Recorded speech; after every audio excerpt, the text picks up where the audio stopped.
Graça e paz, amada Igreja. Hoje estudaremos a lição de número 4 da nossa revista da Escola Bíblica, o Evangelho de João, da editora Cristã Evangélica. E a nossa lição de hoje tem por tema Em Direção à Galileia. E o texto básico encontra-se em João, capítulo 4.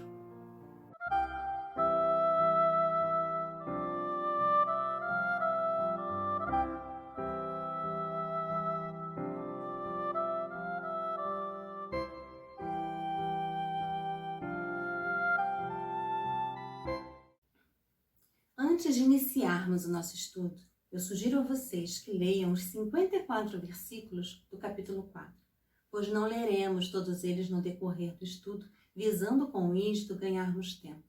Mas como eu já falei na última aula, os alunos que fazem parte do grupo do WhatsApp da Escola Bíblica e que realizam as leituras diárias sugeridas em nossa revista, perpassam durante a semana pela leitura do capítulo e por outros livros da Palavra de Deus que serão citados na lição. O capítulo 4 narra fatos ocorridos durante a viagem que Jesus e os discípulos fizeram saindo da Judeia e seguindo até a Galileia. No percurso escolhido por Jesus, há a evangelização da mulher samaritana e seus compatriotas. E ao chegar em Caná da Galileia, Jesus é abordado pelo oficial do rei que lhe pede para curar o seu filho. Esta lição tem como alvo nos levar a conhecer a estratégia do ministério de Jesus para alcançar os perdidos, levando as boas novas de salvação a todos, sem qualquer acepção de pessoas, evangelizando-as independentemente da condição social ou racial delas.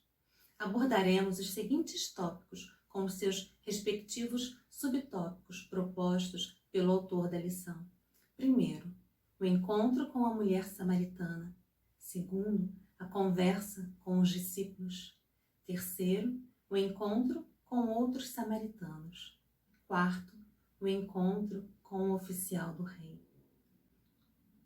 O apóstolo João evidencia no capítulo 4 que o ministério de Jesus, impulsionado pelos seus milagres e o sucesso ao fazer discípulos, gerou certa inveja nos seguidores de João Batista e uma discussão com os fariseus. Algo que provocou tremenda agitação. Por causa disso, Jesus decidiu deixar a Judeia e partir para a Galileia. No versículo 4 diz: "E era-lhe necessário atravessar a província da Samaria." A questão não era apenas um deslocamento geográfico, mas um plano de atuação de Jesus para comunicar a salvação. O ministério de Jesus inclui um aspecto universal da salvação. Não estava restrito aos judeus. Tanto que o contato de Jesus com a mulher samaritana e seus compatriotas tem por intuito demonstrar a universalidade do cristianismo. Em João 3,16, nós já vimos: "Porque Deus amou o mundo de tal maneira que deu seu Filho unigênito para que todo aquele que nele crê não pereça, mas tenha a vida eterna." Estrategicamente, Jesus, entre as 3 possíveis estradas do sul para o norte de Israel, uma perto do litoral, outra pela região de Bereia e uma outra pelo centro de Samaria. Jesus escolhe justamente passar por Samaria, terra dos samaritanos, o caminho mais curto da Judeia até Cafarnaum. A viagem levava cerca de 3 dias. Entretanto, os judeus evitavam atravessar a província de Samaria, pois consideravam um território impuro, e eles rodeavam pelo rio Jordão. Mas muitos galileus, sendo eles de raça mista, não se prestavam a tais inconveniências. Para entendermos melhor a questão da rivalidade entre judeus e samaritanos, vamos abordar um pouco sobre o assunto, falando sobre a origem do povo samaritano. No ano de 931 a.C., após a morte do rei Salomão, Israel foi politicamente dividida em 2 reinos. O Reino do Norte, composto por 10 tribos, conhecido como Reino de Israel, e o Reino do Sul, composto por duas tribos, Judá e Benjamim. Naquele contexto, o rei Onri chamou a capital do reino do norte de Samaria. Em 1 Reis 16, do versículo 23 ao 24, nos diz: no ano 31 de Asa, rei de Judá, Onri começou a reinar sobre Israel e reinou 12 anos. E em Tirza reinou 6 anos.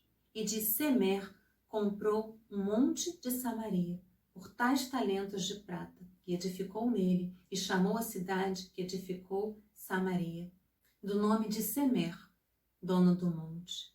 Já em 722 a.C., o rei Salmaneser da Assíria, após ter sitiado a Samaria por 3 anos, e pode ser visto em 2 Reis, capítulo 17, do 5 ao 6, que nos diz: porque o rei da Assíria subiu por toda a terra e veio até Samaria e a cercou 3 anos. No ano 9 de Oséias, o rei da Assíria tomou a Samaria e levou Israel cativo para a Assíria e fê-los habitar em Alá e em Abor, junto ao rio Gozã e nas cidades de Medos. Então, como acabamos de ler, o rei da Assíria levou parte do povo de Israel cativo.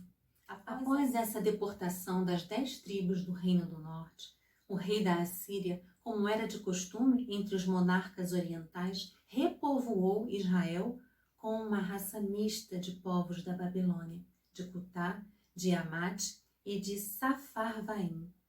Em 2 Reis 17 a 24, pode ser visto, a fim de ocupar aquela região. E assim, os samaritanos passaram a ser uma raça mista de gentios e judeus, dotada de uma cultura e de uma religião híbridas, ou seja, uma mistura de religiões, culturas diversas e miscigenada. Em 586 a.C., ano em que a Babilônia conquistou a Judéia, grande parte do povo do Reino do Sul foi levado para o cativeiro babilônico. Pode ser visto em 2 Reis, capítulo 25. Depois de 70 anos, os judeus que conservavam sua raça pura retornaram à sua terra para reconstruir o templo e reedificar a cidade de Jerusalém. Neste ínterim, sofreram várias invertidas dos samaritanos para atrapalhar a reconstrução do templo. Pode ser visto em Esdras 3 e 4. Diante da negação do povo de Judá se misturar com os samaritanos, eles se retiraram do culto prestado em Jerusalém e estabeleceram o seu próprio culto no Monte Gerizim, em Samaria. Nos dias de Jesus, esse muro de separação, essa nutrição de inimizade entre judeus e samaritanos era muito latente. E para termos uma visão geográfica de Israel no tempo de Jesus, será apresentado agora 2 mapas. Como pode ser visto nestes mapas, nestas apresentações, será possível os irmãos terem uma dimensão geográfica de algumas passagens que já estudamos e outras que estudaremos. Neste mapa, é possível os irmãos verem com mais clareza a Galileia, Caná, Cafarnaum, Betânia e o Rio Jordão, Samaria, Sicar, Judeia, Jerusalém. Vamos relembrar agora algumas passagens que nos mostram Jesus caminhando por estes locais. Em Mateus 3:13 nos diz: da Galileia foi Jesus do Jordão ter com João, a fim de ser batizado com ele. A localidade onde Jesus foi batizado fica na margem ocidental do Rio Jordão. O Evangelho de João narra que estas coisas aconteceram em Betânia, do outro lado do Jordão, onde João estava batizando. João 1, versículo 28. No dia imediato, resolveu Jesus partir para a Galileia e encontrou a Filipe, a quem disse: segue-me. João 1, 43. As bodas onde Jesus operou o primeiro sinal foi em Caná da Galileia.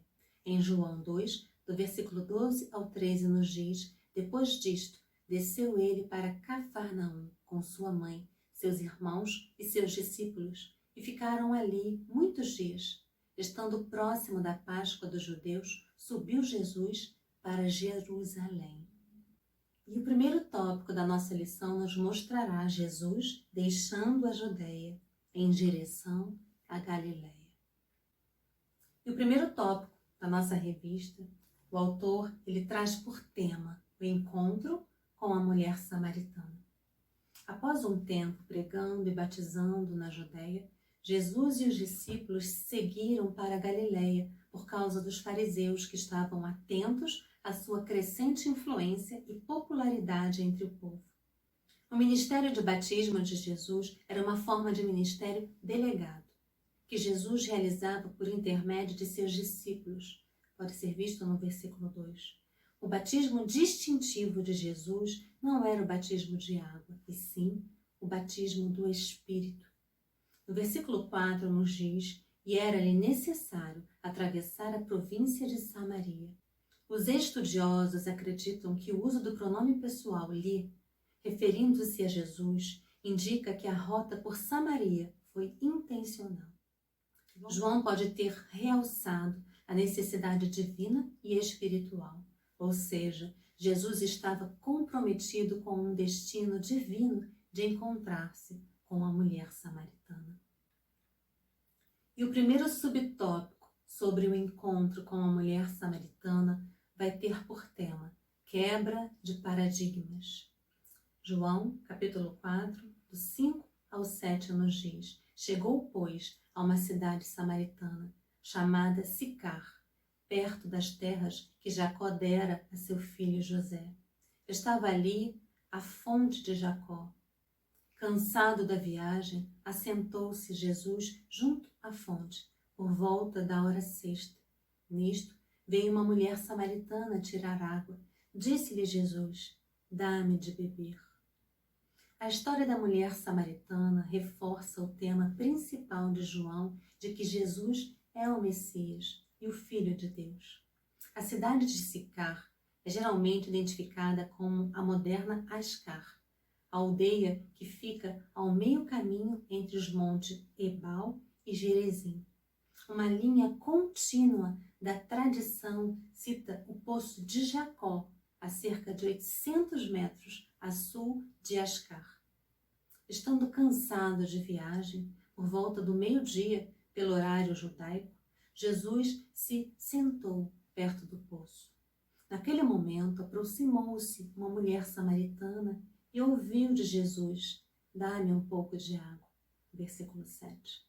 Surpresa, a mulher perguntou, como sendo tu judeu, pedes de beber a mim, que sou mulher samaritana? Jesus estava rompendo paradigmas. Para um homem judeu, dirigir a palavra a uma mulher em público, e ainda sendo esta mulher samaritana, significa quebra rígida de um costume social. E notem que geralmente as mulheres iam buscar água em grupo, de manhã bem cedo ou ao final da tarde para evitar um calor do sol. Mas esta mulher estava por volta do meio-dia e ali ela encontrou Jesus. Jesus lidava com pessoas de uma forma muito particular e preocupava-se com a necessidade de cada uma delas. Ele ensinou o que significa viver, trabalhar e anunciar o Evangelho em uma sociedade diversificada.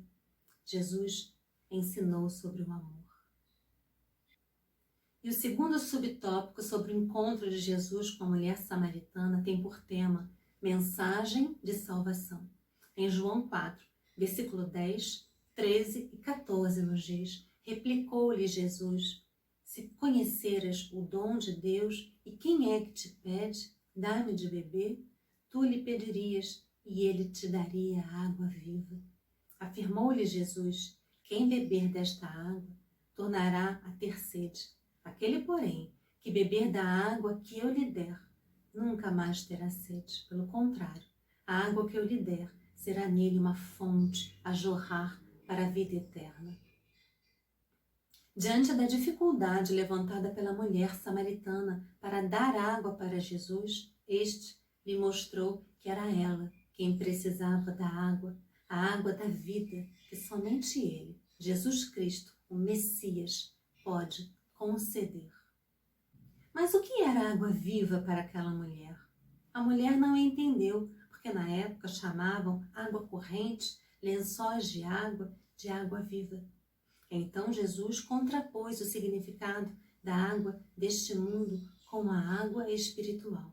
Versículos 13 e 14. Porém, a mulher insistiu em pedir algo terreno. O versículo 15 nos diz: disse-lhe a mulher: Senhor, dá-me dessa água para que eu não mais tenha sede, nem precise vir aqui buscá-la. A água viva que Jesus oferece à mulher samaritana é a nova vida pelo Espírito Santo. A salvação é uma dádiva de Jesus Cristo, o Filho de Deus, o Messias. Jesus continuou provocando a reflexão da mulher ao perguntar sobre o seu marido. Versículo 16. Apresentando conhecimento sobrenatural das coisas, revelando acontecimentos verídicos da sua vida. Diante destes fatos, a mulher samaritana reconhece a mensagem de vida oferecida por Jesus. Versículo 19, ela diz: Senhor, disse-lhe a mulher, vejo que tu és profeta. Jesus, num diálogo com a mulher, diante de uma resistência do entendimento sobre a verdade que salva e liberta, ele não desistiu. Ele continuou a dialogar, a orientar, até que ela entendesse o significado da água viva e que ela estava diante da água viva. Jesus não desiste de nós. Ele, com amor e com carinho, está sempre de braços abertos, prontos para nos receber. Mas nós precisamos entender a mensagem que ele tem a nos transmitir e reconhecer nele que ele é o Senhor e Salvador, que ele é a água viva. E o terceiro subtópico deste encontro de Jesus com a mulher samaritana tem por tema significado de adoração. Diante dos fatos tão reveladores, a mulher samaritana, não querendo evidenciar sua vida pessoal, pergunta a Jesus sobre o local de adoração, mudando de assunto para uma questão teológica. No versículo 20, nossos pais adoravam neste monte. Vós, entretanto, dizeis que em Jerusalém é o lugar onde se deve adorar. Os judeus insistiam que o único local de adoração era Jerusalém. A religião dos samaritanos, que estava alicerçada apenas no Pentateuco, observavam que o primeiro lugar onde Abraão construíra um altar a Deus fora em Siquém. Gênesis 12, do versículo 6 ao 7, nos diz: Abraão atravessou a terra até o lugar de carvalho do Moré, em Siquém. Naquela época, os cananeus habitavam essa terra. O Senhor apareceu a Abraão e disse: a sua descendência darei esta terra. Abraão construiu ali um altar dedicado ao Senhor que lhe havia aparecido. Esse altar ficava em frente ao Monte Gerizim, onde os israelitas invocavam as bênçãos prometidas por Deus antes de entrarem na terra prometida. Deuteronômio 11, do 29 ao 30 pode ser visto. Deste modo, escolheram o Monte Gerizim para edificarem o seu templo. A resposta de Jesus revela que a adoração verdadeira ocorre somente nele. Versículo 21. Que a salvação vem por meio dele. Versículo 22. E o modo de adoração exige autenticidade por parte de quem adora. Versículo 23 e 24 nos diz: mas vem a hora, e já chegou, em que os verdadeiros adoradores adorarão o Pai em espírito e em verdade. Porque são estes que o Pai procura para seus adoradores. Deus é espírito e importa que os seus adoradores o adorem em espírito e em verdade. Diante da esperança messiânica dos samaritanos, versículo 25, Jesus expressa no versículo 26, disse-lhe Jesus: eu sou eu que falo contigo. Quando os discípulos chegaram, estranharam a conversa entre Jesus e uma mulher, porém não evidenciaram o preconceito. A expressão deixou seu cântaro leva-nos a crer que a mulher samaritana deixou de valorizar as coisas deste mundo para anunciar o Messias. Versículo 28 e 29 nos diz: quanto a mulher deixou o seu cântaro, foi à cidade e disse àqueles homens: vinde comigo e vede um homem que me disse tudo quanto tenho feito. Será este, porventura, o Cristo? Jesus causou tal impacto na vida da mulher que ela foi compartilhar a notícia com as pessoas da cidade, a quem ela provavelmente anteriormente evitava por causa da sua reputação. O seu testemunho e sua franqueza em relação à sua própria vida impressionaram tanto os moradores daquela cidade que eles foram pessoalmente ver Jesus. Ela não se conteve de alegria diante do Messias, diante da água viva. No dia de hoje, o Espírito Santo de Deus nos convida à reflexão sobre o nosso testemunho de vida. Como estamos contando os nossos dias enquanto peregrinos nesta terra? Temos sido luz, sal nesta terra? E o Espírito Santo de Deus possa nos fazer entender aquilo que Deus quer para a vida de cada um de nós e que possamos ser a bênção, ser luz e anunciar as boas novas, ter alegria ao anunciar a palavra que salva e que liberta, assim como a mulher samaritana se alegrou e correu para compartilhar as boas novas. E o segundo tópico da nossa revista, o autor, ele traz por tema a conversa com os discípulos. A conversa entre Jesus e a samaritana terminou, porém, ele ainda estava com sede e com fome. Ali tinha água e comida à sua disposição, mas Jesus recusou-se a alimentar naquele momento. Jesus quis ensinar que no reino existem prioridades. Versículo 31. Possivelmente, Jesus ecoa Deuteronômio 8:3, onde Moisés afirmou: não só de pão viverá o homem, mas de tudo que procede da boca do Senhor viverá o homem. E assim como a mulher samaritana no início entendeu errado o sentido de água viva, os discípulos erraram o sentido de comida, que é a vontade do Pai. Versículo 33. Por isso, Jesus explicou o significado desse alimento espiritual. No versículo 34, disse-lhe Jesus: a minha comida consiste em fazer a vontade daquele que me enviou e realizar a sua obra. Quando falou com a mulher samaritana, Jesus estava cumprindo a vontade do Pai e, desse modo, recebeu mais sustento e satisfação do que uma simples comida física podia oferecer-lhe. A comida não é simplesmente conhecer a vontade de Deus, mas cumpri-la. E o terceiro tópico da nossa lição, o autor traz por tema o encontro com os outros samaritanos. Os samaritanos, na mesma hora que ouviram Jesus, creram nele. O versículo 39 nos diz: muitos samaritanos daquela cidade creram nele, em virtude do testemunho da mulher que anunciara: ele me disse tudo quanto tenho feito. A barreira da inimizade entre judeus e samaritanos estava caindo. Jesus agora é convidado a permanecer com eles em sua cidade.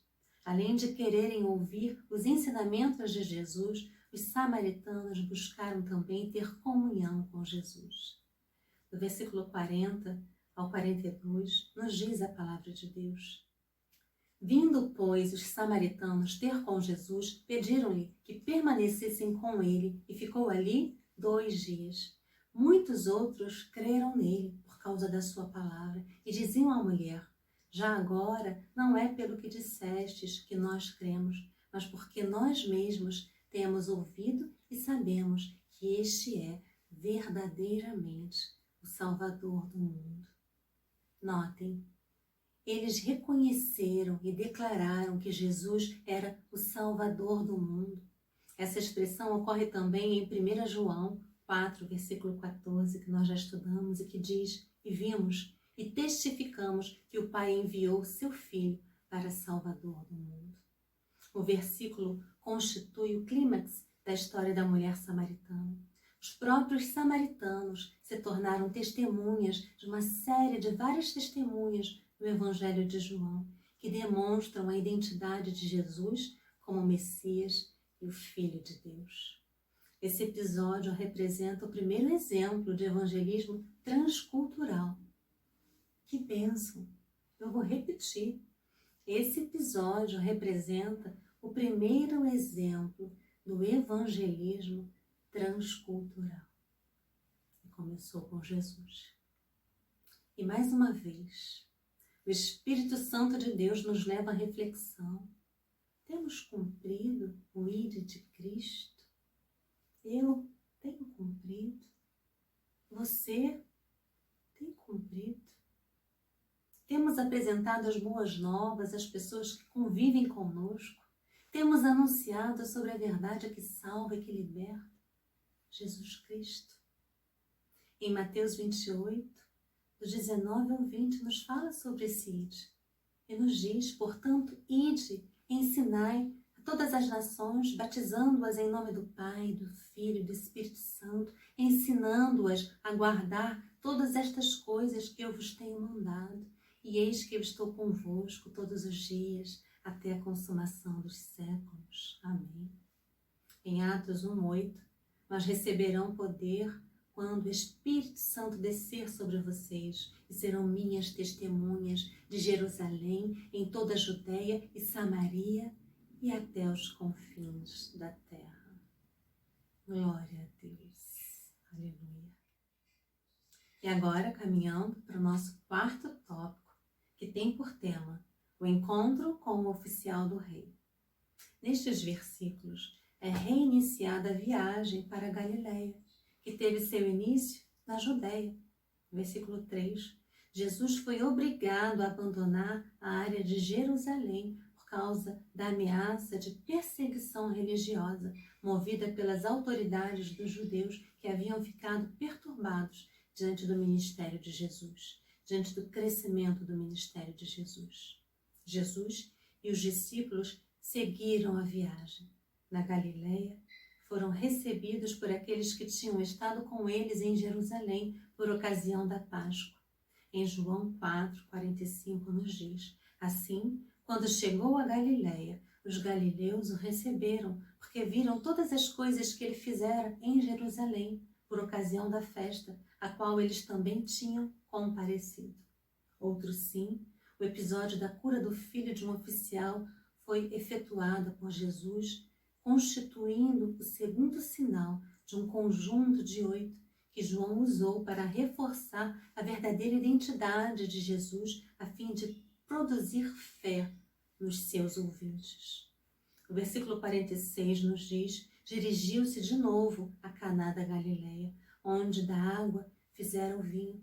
Ora, havia um oficial do rei cujo filho estava doente em Cafarnaum. A partir deste momento, é possível perceber uma série de lições sobre a fé.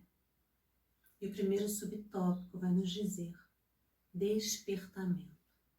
No versículo 47 nos diz: tendo ouvido dizer que Jesus viera da Judeia para a Galileia, foi ter com ele e lhe rogou que descesse para curar o seu filho, que estava à morte. O verso descreve o encontro entre aquele oficial desesperado e Jesus. Em toda aquela região, Jesus só tinha feito um milagre: a transformação da água em vinho. Capítulo 2, do versículo 1 ao 11, em que nós já estudamos. De algum modo, aquele oficial despertou para a fé em Jesus Cristo, mesmo não tendo visto milagres. Mas, mesmo sem ver, ele começou a crer, a ter fé em Jesus Cristo. E o segundo subtópico deste encontro de Jesus com o oficial do rei tem por tema desprendimento. Jesus aproveitou aquela situação para ensinar sobre o valor da fé. O desespero do pai se intensificou com a possibilidade de não ser atendido, pois sua única preocupação era a cura do filho. O texto sugere desprendimento de sua alta posição por compaixão ao seu filho.